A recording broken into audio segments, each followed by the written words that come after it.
क्योंकि जो फोटोग्राफ का जो चला हुआ है ना, नहीं बूम तो पार्टी समझता नहीं तो बूम तो डालने लो। मुझे तो पकड़ा, तो उसके बाद में थोड़ा जी बाद में मुझे मालूम पड़ा, उसे पकड़ लिया। तो मुझे बचाने के लिए पहले हरि प्रकाश को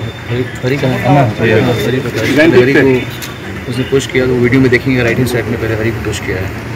उसके बाद जब मुझे पुश किया तो मैं गिर गया, देखा होगा वीडियो में, मैं नीचे स्टेप पे, हाँ मैं स्टेप पे गिर गया।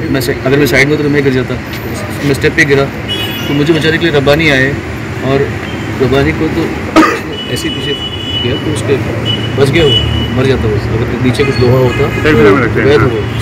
चेंबूर फेस्टिवलला लाईव्ह कॉन्सर्ट होता। त्या परफॉर्मन्समध्ये सोनू निगम यांनी परफॉर्म केल्यानंतर स्टेजवरनं खाली उतरत असताना एका व्यक्तीने त्यांना पकडलं आणि त्याला कोण पकडतंय म्हणून त्यांच्या सोबतचे दोघं जे होते त्यांनी त्याला अडवण्याचा प्रयत्न केला असता त्या व्यक्तीने सोनू निगम यांच्या सोबतच्या दोघं साथीदारांना स्टेजच्या पायऱ्यांवरनं ढकललं। तसंच सोनू निगम हे देखील त्या घटनेमध्ये त्या पायऱ्यांवर थोडे पडले।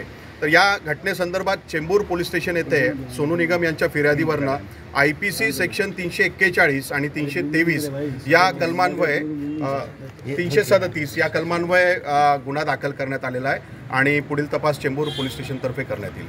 मध्ये स्वप्नील पातरपेकर यांच्या विरोधात ही तक्रार दाखल करण्यात आलेली आहे। एकाच व्यक्तीच्या विरोधात तक्रार आहे आणि स्टेजवरनं खाली उतरत असताना हा इन्सिडेंट घडला आणि त्या ठिकाणी असलेले बाकी स्वयंसेवक यांनी त्यावेळेला ते जो इन्सिडेंट आहे तो कव्हर अप केला आणि त्यांना व्यवस्थित तिथून बाहेर काढलं। स्वतः सोनू निगम त्या स्टेप्सवरनं थोडेसे पडले आणि इतर 2 जण स्टेप्सवरनं खालच्या बाजूला पडले।